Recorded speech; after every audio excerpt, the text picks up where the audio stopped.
오늘은 종교에 대한 이야기를 할 건데요. 그 중에서도 우리가 알고 있는 기독교에 대한 이야기를 좀 하려고 합니다. 우리가 기독교는 예수 그리스도를 신앙으로 모시는 종교죠. 그런데 우리가 보통 이제 비종교인이 바라봤을 때는 성당에 다니시는 분들은 천주교라고 하고 교회에 다니시는 분들은 기독교라고 표현을 많이 하세요. 그런데 우선은 이 표현부터가 잘못된 표현입니다. 왜냐하면 이건 이제 기독교의 탄생하고 이제 연관된 이야기인데요. 기독교가 어떻게 해서 이 세상에 나오게 되었는지, 그리고 기독교는 원래의 뜻은 무엇인지 알고 나면 천주교하고 교회는 사실은 같은 기독교입니다. 천주교 성당이라고 하죠. 성당을 다니시는 천주교도 모두 기독교의 범주에 들어가는 거예요. 왜냐하면 원래 여호와 하느님을 섬기는 숭상하는 종교는 이스라엘의 종교였던 거 맞아요. 그래서 이스라엘 유대인들이 유대인들이 종교로 삼았던 민족 종교였죠. 그래서 이스라엘을 보호하는 이스라엘의 종교였는데, 그렇게 유대교가 쭉 진행되어 오다 이제 구약의 얘기입니다. 우리가 성경이라고 이야기하는 것 중에서 구약은 예수님이 탄생 이전 세대예요. 이때는 유대교입니다. 기독교가 아니에요. 그런데 예수님이 탄생하고 나서 예수님 이제 최후의 만찬에서 그런 말씀을 하시죠. 이것은 새롭고 영원한 계약을 맺는데 피의자니니 너희들은 모두 이것을 받아 마셔라. 이렇게 12제자한테 이제 최후의 만찬에 이야기를 하신단 말이에요. 그때부터 이제 기독교가 탄생을 하는 거예요. 그러니까 기독교는, 우리가 기독이라고 하는 표현은 사실은 그리스도교입니다. 그리스도교인데 그걸 한자로 표현을 하다 보니까 차음이 되어서 기독이라는 표현으로 바뀌죠. 그래서 우리가 이제 한국에서 기독교라고 이야기할 때는 예수님을 섬기는 모든 종교를 다 기독교라고 하는 거예요, 그냥. 그래서 교회도 기독교고 성당도 기독교고 이렇게 보시면 되세요. 그러면 교회하고 성당하고 어떻게 구분하는 거냐? 그냥 카톨릭교하고 기독교하고 이제 개신교라고 표현하면 맞겠죠. 왜냐하면 원래는, 그러니까 처음에 그 예수님의 12제자로부터 출발했던 예수 그리스도를 중심으로 한 이 종교는 기독교 하나였던 거죠. 기독교 하나였는데, 그래서 교황청을 중심으로 한 게 이제 로만 카톨릭, 우리가 천주교라고 알고 있는 카톨릭교가 기독교 하나예요. 개신교는 중세시대 때 이제 파생되어져 나온 종파라고 볼 수 있습니다. 왜냐하면 중세시대 때 어떤 일이 발생했냐면, 우리가 중세 절대왕권 시절에 왕권이 강화가 되면서 그 이전에는 왕권보다 이제 교황권이 훨씬 강했습니다. 훨씬 강한 권력을 가지고 있었는데 그 절대왕권 시대에 들어서면서 왕권이 계속 강화가 돼요. 그러다 보니까 이제 교황의 권위, 또 각 나라별로는, 교황은 이제 전 세계 한 분이니까 각 나라별로는 대주교라고 부르는, 대주교가 이제 교황이었죠. 추기경들이 있었죠. 그 과거에는 이제 나라가 막 형성되기 훨씬 이전부터 신권이 왕권보다 훨씬 강한 거예요. 왜냐면 교황은 신의 대리자잖아. 그러니까 인간보다 훨씬 위에 있는 거란 말이에요.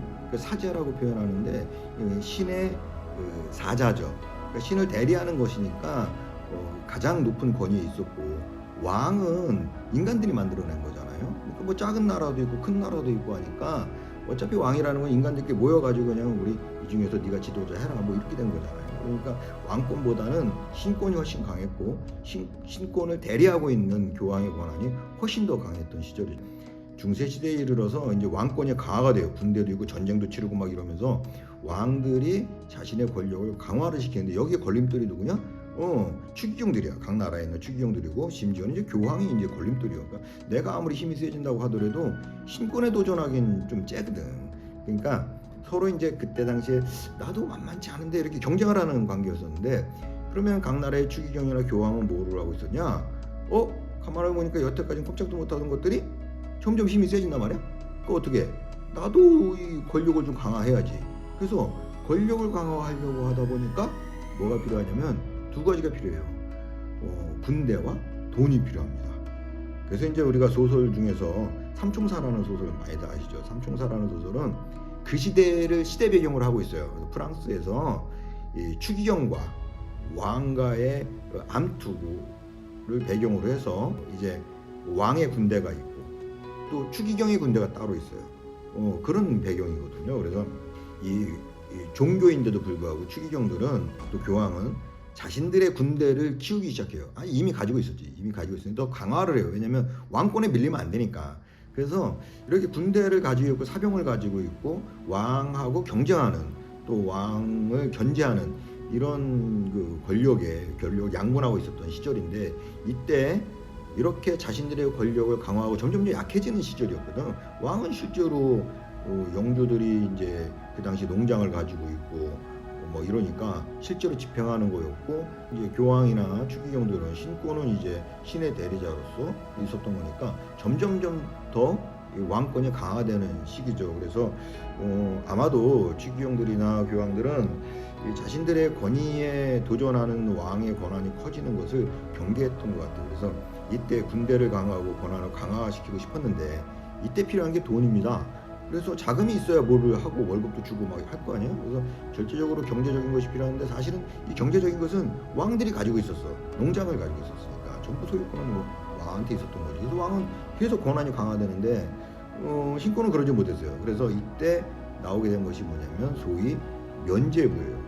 이 면죄부가 뭐냐면, 이 말도 안 되는 건데 지금은 이제 거기에 대한 반성들이 있고 그 말도 안 되는 거고, 그 지금 만약에 면죄부가 나온다 그러면 이건 사탄이지. 그런데 어쨌든 그 당시에는 이렇게 추기경들의 권한을, 교권을 강화시키는 일방편으로 면죄부라는 거를 많이 발행을 합니다. 이 면죄부가 뭐냐면, 영주들이나 귀족들이 돈을 주고 사는 거야. 그러면 추기경이나 신부나 교황이 사인을 해가지고 나중에 이 예수님한테, 하느님한테 돌아갈 때 이 면죄부를 가지고 있어야 네가 이승에서 저지른 죄에 대해서 그 죄를 사함받을 수 있다. 이래서 이거를 많이 사야 된다. 이렇게 했던 게 면죄부입니다. 그래서 이 면죄부를 팔아서 부를 축적하죠.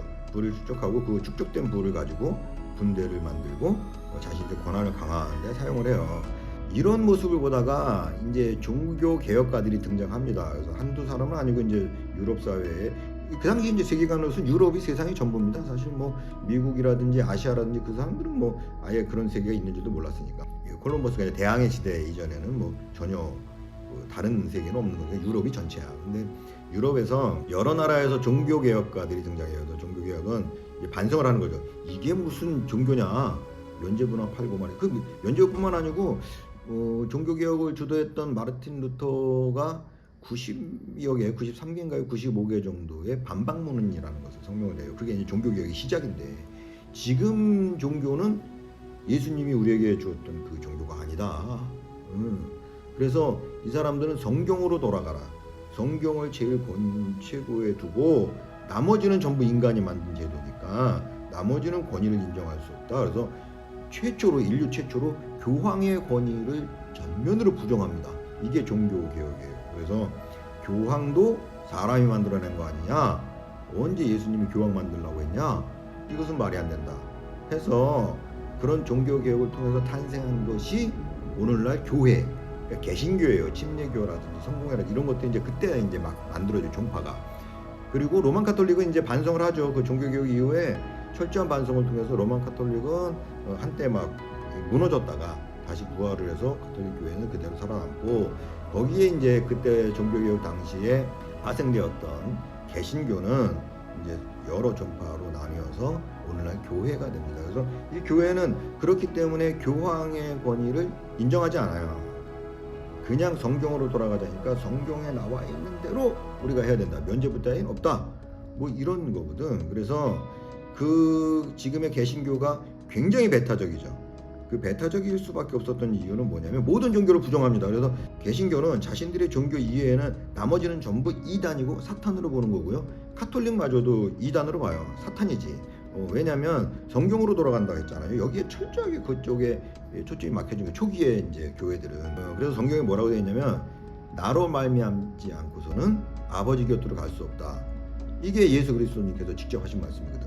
그러니까 예수 그리스도를 통하지 않으면 우리가 하늘나라에 갈 수 없는 거야.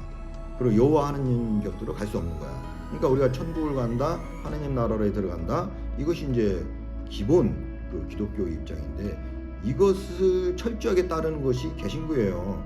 그러다 보니까 예수님을 중심으로 예수를 통하지 않는 것은 전부 이단이야. 이러니 배타적일 수밖에 없지. 그래서 이제 종교적인 얘기는 이제 깊게 들어가면 이제 너무 복잡해지지만 개신교 입장에서는 천주교도 이단이고 사탄입니다. 왜냐하면 천주교에서 이제 삼위일체설을 전면으로 부정하거든요. 삼위일체는 예수 그리스도와 성부와 성자와 성령이 삼위가 일체다, 하나다. 성부와 예수 그리스도와 성령은 하나다. 이런 부분하고 성모님에 대한 인식하고 이런 것들로 인해서 개신교가 바라보는 로만 가톨릭은 이단이다. 표면적으로는 뭐 여러 이제 종교학자들 아주 복잡한 이야기가 있는데 기본적인 개념은 이제 개신교는 예수 그리스도를 통하지 않는 그러니까 개신교를 제외한 나머지 종교는 전부 이단으로 주장하고 있다라는 말씀이고요. 결론적으로 말씀드리면 뭐냐면 기독교라고 하는 것은 카톨릭교와 개신교를 모두 합쳐서 기독교라고 하는 것이다. 우리가 알고 있는 것처럼 성당은 천주교고 교회는 기독교고 이건 아니다. 둘 다 기독교인데 그 중에서 개신교냐 천주교냐 이렇게 구분짓는 건 맞습니다. 그런데 오늘 말씀드리고 싶은 부분은 이거예요. 그럼 이스라엘의 종교는 뭐냐 이거지. 제가 이제 오늘 이야기를 꺼낸 이유가 몇 년 전부터죠. 우리가 이렇게 광화문광장에서 국민들이 같이 시위라고 그럴 때 기독교 단체에서 이스라엘 국기를 이렇게 들고 나와요. 사실은 저는 그 모습 보고 엄청난 충격을 받았어. 이게 말이 되냐 이게? 이게 개신교 신자들이잖아요. 그러면 이제 큰 범위 내에서는 기독교 신자들인데 기독교 신자가 이스라엘 국기를 가지고 나온다고? 이거는 말이 안 된다. 왜 그러냐면요. 이스라엘의 종교가 기독교라고 잘못 알고 계신 분 많아요. 비종교인들은. 근데 이스라엘 종교는 정확하게는 유대교입니다. 유대민족의 민족종교 그대로 가지고 있어. 아직까지도. 그래서 왜 그러냐면 유대인들 이스라엘 민족 입장에서 봤을 때는 핍박받는 민족이었단 말이에요. 오랫동안. 근데 그들이 믿고 있는 거는 여호와 하느님. 그러니까 다이렉트야. 이게 중간에 예수를 안 거쳐요. 그냥 다이렉트야. 근데 구약 성경까지는 이 말이 맞아요. 그래서 그때까지는 똑같은 겁니다.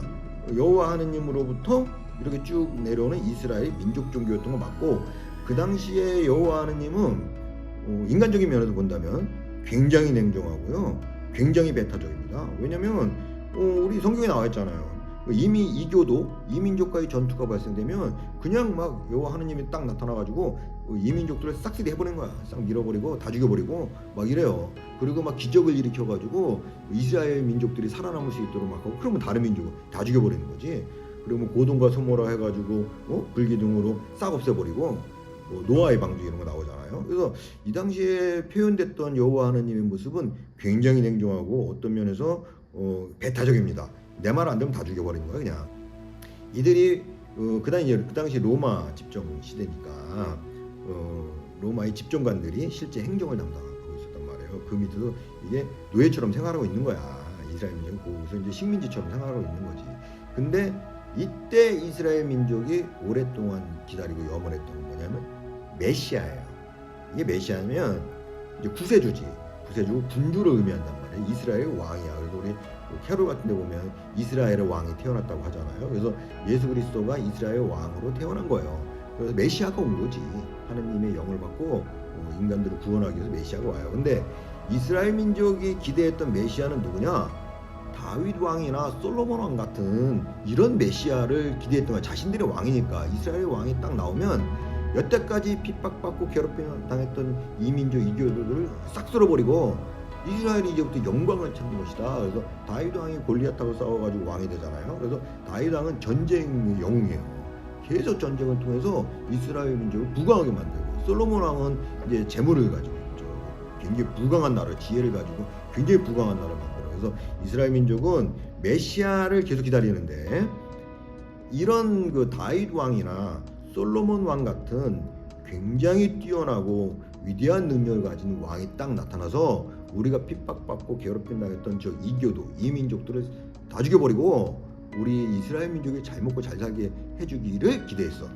근데 막상 예수 그리스도가 딱 태어나서 이스라엘의 왕이 태어났다고 해서 딱 가봤더니 이게 곤란한 거야. 왜냐면 어디서 왕이 태어나야 되는데 이 비리비리한 게 마우권에서 태어났어요. 그런데다가 사생아야. 당시의 기준으로 보면 동정 마리아가 태어나셨다 그러잖아요. 그러니까 이게 아버지가 없는 거야.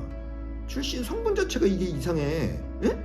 그런데다가 뭐 엄마는 아버지 없이 혼자서 임신을 했대. 야, 이 왕이 맞아? 막 이러는데, 그럼 뭐 그 좋아, 뭐 그럴 수도 있지. 뭐 다윗 왕도 뭐 이렇게 시골에 태어나고 막 이랬으니까 좀 그럴 수 있어. 하느님이 안배하시고 기획하시는 일은 뭐 인간이 알 수 없는 거니까 그럴 수 있어. 그것까지 인정하겠는데, 그건 좋다. 근데 이 왕이 태어나가지고 뭐 재주를 가지고 있어야 되잖아. 뛰어나고 총명하고 뭐 이래야 되잖아. 예수 그리스도가 왕이라고 했는데 이스라엘의 왕이 태어나면 뭐 할 줄 기대했어요? 이 민족 이기도들을 싹 쓸어버리고 그냥 내가 이스라엘을 다시 부활시키겠다. 이스라엘 민족이 잘 먹고 잘 살겠다. 강한 나라를 만들겠다. 이런 걸 기대했는데, 예수 그리스도는 이게 딱 나와가지고 군중들 이끌면서 내가 이스라엘 왕이다 그러면서 뭐라 그래? 오른뺨을 맞이 왼뺨을 내밀어라. 뭐 이딴 소리 하잖아. 이거에 이스라엘 민족이 이건 좀 아닌데? 뭐 이렇게 된 거야. 이게 뭐야? 여태까지도 두들겨 맞았는데 또 내밀라고? 이게 뭐야? 그리고 뭐 이교도를 쓸어버리려 했더니 뭐 온 민족을 사랑하래. 이건 또 무슨 헛소리야. 이렇게 된 거란 말이죠.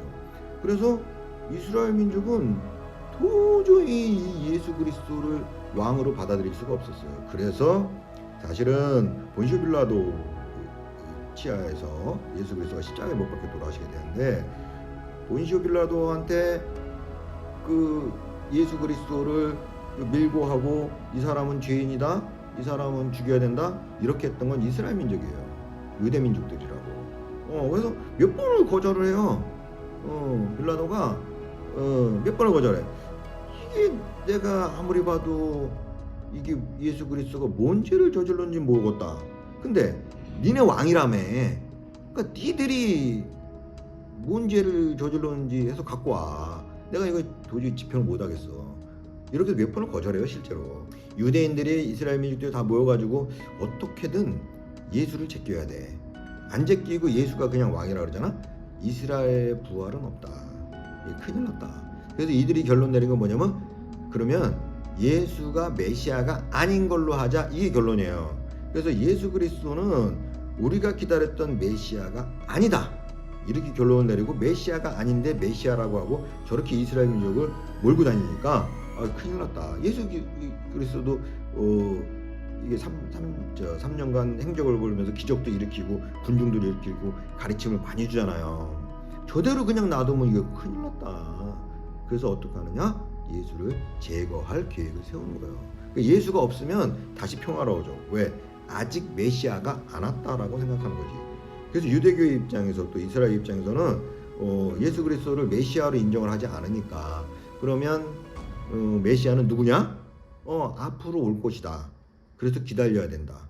그래서 메시아가 나타나면 이제 옛날 다윗왕처럼 이교도들을 싹 쓸어버리고 우리 이스라엘의 나라를 만들 것이다. 이렇게 하고 있는 게 유대교의 기본 논리예요. 그래서 아직도 그들은 메시아를 기다리고 있어요. 이미 기독교 세계관에서는 메시아가 오신 거야. 그래서 예수님께서 메시아고, 예수님이 오셔서 새롭고 영원한 계약을 체결한다 그랬잖아. 이 새롭고 영원한 계약 중에 하나는 뭐냐면, 이제는 이스라엘의 민족 종교가 아니야. 이스라엘 니네만을 위한 종교가 아니고 그리스도를 통한다면 이민족이고 이교도고 상관없어. 그리스도를 통해서 다가온다면 하늘나라에 누구든 갈 수 있다. 이스라엘 민족을 위해서만 존재하는 여호와가 아니다. 하나님 아버지는 그리스도를 통하기만 한다면 이게 새롭고 영원한 계약이 되어요. 그러니까 그걸 통해서 전 세계가 지금 기독교 신앙을 가지고 있단 말이에요. 그래서 이 전 세계의 이민족들마저도 포용하는 포용의 종교가 된 것인데, 이스라엘 민족 입장에서는 여전히 예수 그리스도를 인정할 수 없어요. 왜냐하면 예수 그리스도를 인정하는 순간 어떻게 돼? 자신들이 메시아를 죽여버린 거잖아. 그러면 이거는 극복할 수 없는 죄인 아닙니까? 그래서 유대교, 이스라엘 민족 종교에서는 아직도 메시아는 오지 않았다. 그래서 기다려야 된다. 언제까지? 오실 때까지. 지금까지도 기다리고 있어. 그런데 좀 전에 말씀드린 것처럼 기독교인이 이스라엘 깃발을 든다? 이거는 말도 안 되는 거지. 왜? 아까 말씀드린 것처럼 개신교는, 기독교가 원래 그런데 개신교는 기독교란 말이에요. 그 중에서도 기독교, 그리스도교. 그래서 그리스도교를 부정하느냐 인정하느냐를 가지고 이단이냐 아니냐를 결정짓는 게 그 기독교적 사고관이에요. 그러니까 기독교를 부정하고 있는 유대교는 뭐야? 정확한 이단이지. 이거는 빼도 박도 못한 이단이에요. 그럼 이단이면 그들의 세계관에서 뭐야? 사탄입니다. 그런데 기독교 세계관에서 기독교인들이 이스라엘 국기를 들고 나왔다? 유대교를 추앙하는 깃발을 들고 나왔다? 이게 도저히 이해가 안 되는 거야. 그래서 아마도 기독교의 탄생이 이렇게 거슬러 올라가면 구약부터 시작하니까 여호와 하느님으로부터 시작했으니까 이스라엘의 기독교의 발상지고 이스라엘은 기독교라고 착각하는 거 아니냐. 그래서 오늘 드리고 싶은 말씀은 이제 종교적인 깊은 이야기는 아닙니다. 깊은 이야기 아닌데 명확한 사실만 말씀드리는 거예요. 이스라엘의 민족 종교였던 유대교와 지금 우리가 알고 있는 기독교는 엄연하게 완전히 다른 종교다. 오히려 유대교 입장에서 볼 때는 기독교가 이단이고 기독교 입장에서 볼 때는 유대교가 이단인 것이다. 왜냐하면 이거는 기준이 예수 그리스도를 인정하느냐 그렇지 않느냐에 있기 때문에 이것은 명확하다 이 말씀하고, 천주교하고 개신교는 합쳐서 기독교다. 왜? 기독교가 그리스도교니까 다 합쳐서 기독교라고 하는 것이고, 그 중에서 종교개혁 이후에 교황의 권위를 인정하지 않고 성경으로 회귀해서 성경을 중심으로 예수 그리스도만을 바라보고 신앙생활하는 것이 개신교. 개신교도 여러 종파가 있죠. 개신교. 그리고 비록 그때 당시에 이제 부패가 이루어지고 여러 가지 안 좋은 점이 있었으나 그래도 새롭고 영원한 계약을 맺은 예수님의 권위를 인정하고 그 이후로 쭉 이어져 내려온 전통을 인정하고 있는 종교가 천주교. 그래서 교황청을 중심으로 한 종교는 천주교, 로만 가톨릭 이렇게 되고요. 그것에서 반기를 들고 교황을 전면으로 부정하고 교황의 권위를 부정하고 성경으로 돌아가자 성경을 기초한 예수 그리스도님을 통해서만 천국에 갈 수 있다. 이런 기본적인 이론을 가진 것이 개신교, 우리가 교회라고 하는 것, 개신교 이렇게 보시면 될 것 같습니다. 그리고 핵심은 유대교는 기독교가 아니다. 이스라엘의 민족 종교는 유대교다. 이것이 똑같이 여호와 하느님을 추앙하고 숭배한다고 해서 기독교와 유대교는 서로 배척의 관계지 절대 같이 갈 수 없는 관계다. 왜냐하면 그리스도를 부정하고 있기 때문에 이런 말씀을 드립니다. 오늘 이야기는 여기까지 할게요.